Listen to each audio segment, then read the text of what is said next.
याचं बटन चालू म्हणजे 100% सप्लाय हा चालूच असतो. आज किचन ट्रॉली पद्धत आली बघा. एकदा टाकी जोडली आतमध्ये टाकली कोण लक्ष देत नाही. आपलं प्रॉपर लिस्ट कुठे आहे इकडं. जर टाकी लिकेज असेल किंवा व्हायचं खराब असेल तर इथं रेग्युलेटर बारीक खोलाय पाहिजे. यामधून काय म्हणून गॅस नकळत बाहेर येतो. आपल्याला घरामध्ये कधी कधी वास पण येतो पण प्रमाण कळत नाही. जर गॅस इथे साचत राहिलं थोडी जे ठिंगी भेटली आग लागण्याची दाट शक्य. त्यामुळे सरकारचं नेमकं तुमचा साधाच्या हजेरी झाला वापर तुम्हाला बटन बंदच केलं पाहिजे. त्यानंतर अजून महत्वाचा डिलिव्हरी येते समय सिलर वजन की जास्त आहे. आता सर टाक्यावर तुम्ही घेताय टाकीचं वजन चेक केलं आजपर्यंत तुम्ही? हो 15 किलो असतं. आपण कुठे चेक करणार तू? असतं ना लिहिलेलं त्याच्यावर लिहिलेलं असतं. होय हो 15.6 15.6 तीन ठिकाणी आकडा दिसते. हे तुमच्या मते कशाचं वजन असं नक्की? आपल्या गॅस गॅसचं सिलेंडरचं असतं. सिलेंडरचंच असतं जास्त वजन. म्हणजे एमटी का भरलेले आहे? अरे आतमध्ये जो गॅस आहे त्याचं वजन ना. ते पंचायत लोखंडीचं पाट्या असतो त्याचं असतं ना. हे 15 लक्षात घ्या 15.6 जे आहे ते एमटी टाकीचं आहे. फक्त लोखंडाचं वजन आहे 15.6. आता तुमचा हा गॅस असते की कोणती पण घरगुती टाकी आहे 14.2 मध्ये लिक्विड समाविष्ट असते. 15.6 आणि 14.2 हे जे बेसिस किती ते 29,800. ज्यावेळेस 29,800 भरते त्यावेळेस आपली टाकी आर्थिक स्वरूपात योग्य. पण टाकी आता सहज आली का तुम्हाला सर तुम्ही प्रेमाने टाकी दिलं तुमची टाकी घेऊन जाऊ म्हणून कंपनीतून आपल्या घरापर्यंत 100 साधा आपण झालं काय काय तुम्ही बघता टाक्यावरून आणि तसे फेकून पण देते. त्यामुळे काय होते आतमध्ये काळा व्हायचं आणि तिथे स्प्लेंजर त्याची सीटे खाली टाकी लिक होणार आहे. 1-2 किलो वेस्टेज गेलेला गॅस तो पदाच्या पैशातून टाकून देणार आहे का? नुकसान कोणाचं आहे? आपलंच आहे. किंवा एकदम कमी आलेला गॅस आपल्या टाकीचं वजन उचलो कधी करणार आहे का? म्हणून सांगितलं वजन की जास्त करे. तर तुम्ही सील कशाला म्हणताय? हे पांढरं टोपण आणि निळा पिवळा कागद असते त्याला आपण काय म्हणतोय सील. हे टोपण जे आहे ते शक्यतो त्यांच्याकडून काढायचं. आपण जर काढत घराच्या बाहेर काढायचं आता प्रश्न पडणार घराच्या बाहेरच काय काढायचं?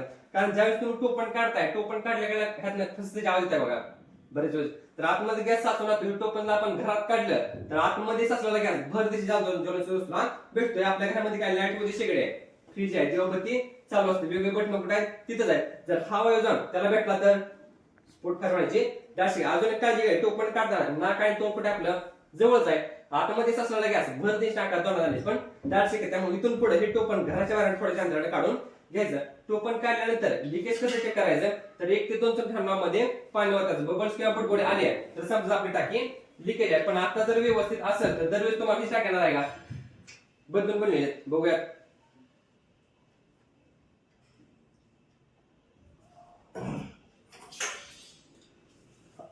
जर बुडबुड येत असेल तर आपण काय समजत असतं की लिकेज. पण आता इकडे व्यवस्थित 10 पैकी 7 टाकी या लिकेज असतात पण प्रत्येक अशी येणार नाही. त्यामुळे चेक करून घ्यायचं. तर अजून एक महत्वाची गोष्ट तुम्ही घरात एक्सपायर गोळी खाताय का कोण? नाही का खात नाही? डेट संपली कारण जो खातोय त्याच्या सर्व काय काय साईड इफेक्ट होणार. पण ही टाकी जर एक्सपायर असेल ही बॉम्ब जर एक्सपायर असेल तर काय होईल? अख्ख्या घरात आणि शेवटचा आपण 5 रुपयाची गोळी घेताना एक्सपायरी चेक करतोय. पण आजपर्यंत आपण अख्खा बॉम्ब आपण घरात घातले एक्सपायर आपण बघितलं कधी? कधीच नाही. कारण आपल्याला सांगितली पण नाही. तर ह्या 3 पोल पैकी एका पोल टाकी एक्सपायर झाली आहे. A30 दिसते A30 आपल्या टाकीचे काय एक्सपायर. आता ABCD इंग्रजी 4 अक्षर 12 महिने 3 महिन्यामध्ये विभागणी केली. ते जर लक्षात नाही राहिलं सरळ सोपं साल तर लक्षात राहिलं 30 म्हणजे 2030 ला आपली टाकी काय होणार आहे एक्सपायर होणार आहे. बरोबर. मग आता चालू वर्ष कुठला आहे 24. चालू वर्ष आणि पाठीमागच्या टाक्या घ्यायच्या नाही तर घ्यायच्या नाही म्हणजे चालू वर्ष पुढच्या घ्यायच्या. पण सगळे काय तुमच्या समजूतदार नाही ते मार्केटिंग अडवाड लोक आहेत त्यांचं म्हणणं काय टाकी लिकेज असेल तर काय होतंय किंवा एक्सपायर असेल तर त्या अजून म्हणते आम्ही आजपर्यंत वापरतो आम्हाला काय झालं नाही. पण ही गोष्ट सांगून होणार आहे का?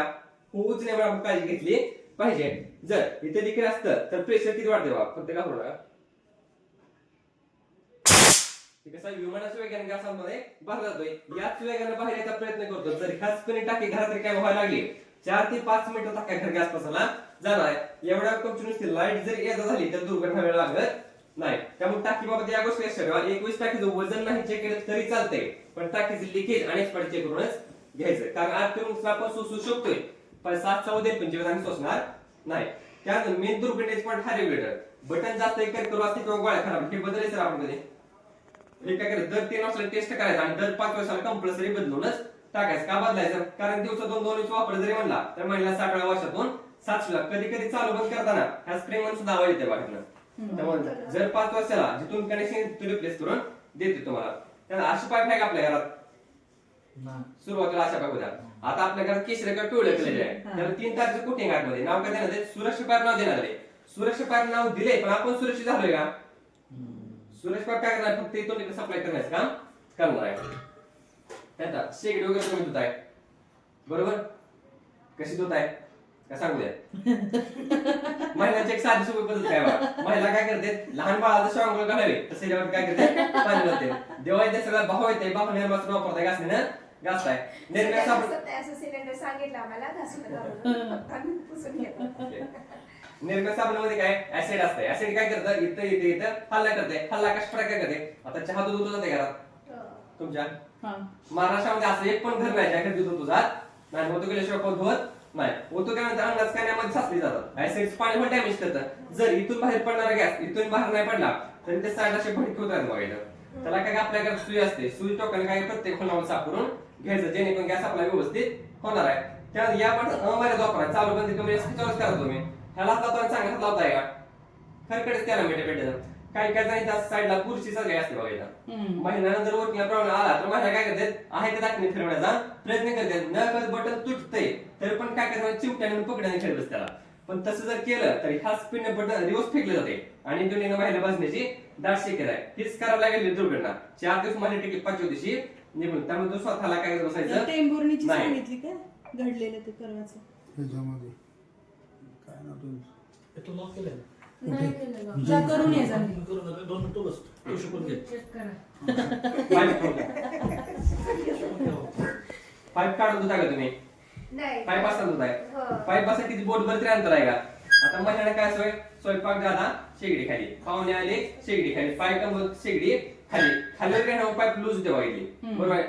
चालू स्थितीमध्ये 660 स्पिन पाईपच निघायचं का होईल, स्फोट पाय काहीतरी काढाय. त्यामुळे साधी सोबत काय ओल्यावाड्या कापडाने शेगडी साफ करून घ्यायची. आपण गाडी जशी सर्व्हिसिंग करताय 6 महिने वर्षाला सर्व्हिसिंग करून घ्यायची जेणेकरून शेगडी लाईफ वाढणार आहे. तुम्ही वरून चेहरा दिसेल एवढ्या चकाचक करताय कुठनं, समोरून खाल्लं कधी बघितलंय, खाल्लं बघितलं काय म्हणताय, कोणाचं घर बाबा काय माहित. कारण जे काय जाळी वगैरे असते कुठे सगळं खाली असते, दूध होतं बेडा पण काळा पाहिजे डाग वगैरे पडले असते बघा. हा आपण काय साफ करून घ्यायचं.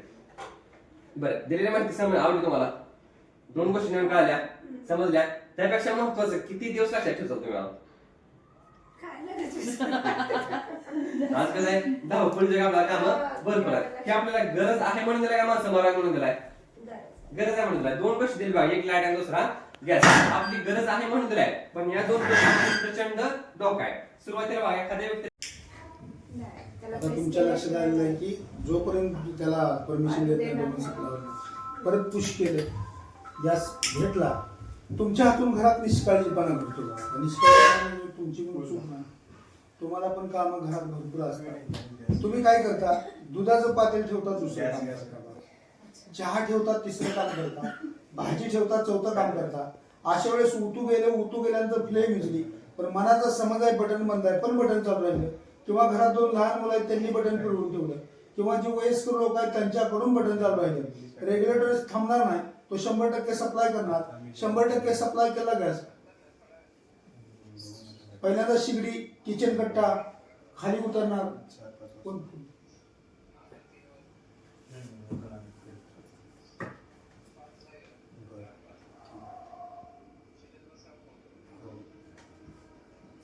तो 100% सप्लाय केला गॅस, पहिल्यांदा कुठे साठणार, शिगडी किचन कट्टा खाली उतरणार, 100% दुर्घटना करणार. पण तुमच्या घरात फ्रीज आहे, लाईट वर शेगडी आहे, देवघर आहे, पंखा आहे, वेगवेगळ्या प्रकारचे बटन्स आहेत, यातून स्पार्किंग झालं तर काय होणार, स्फोट फायदा करणार. इथं लक्ष, इथं काय केलंय मी, आता म्हणजे आपोआप बंद झाला तो समजा. इथं समजा उतू गेलंय पण तुमचं बटन चालू राहिलेलं आहे, तुमच्या लक्षात नाही बंद करायचं, किंवा मुलांनी फिरवून ठेवलंय किंवा वाऱ्यानं विजलेलं आहे, तर जोपर्यंत वास येत नाही आपण तोपर्यंत थांबणार आहोत. वास आला की सांगा बाबा वास लागला. तर ही घटना घडली मॅडम, तरणफळला बटन चालू राहील. ही घटना घडली टेंभुर्णीला बटन चालू राहिलं.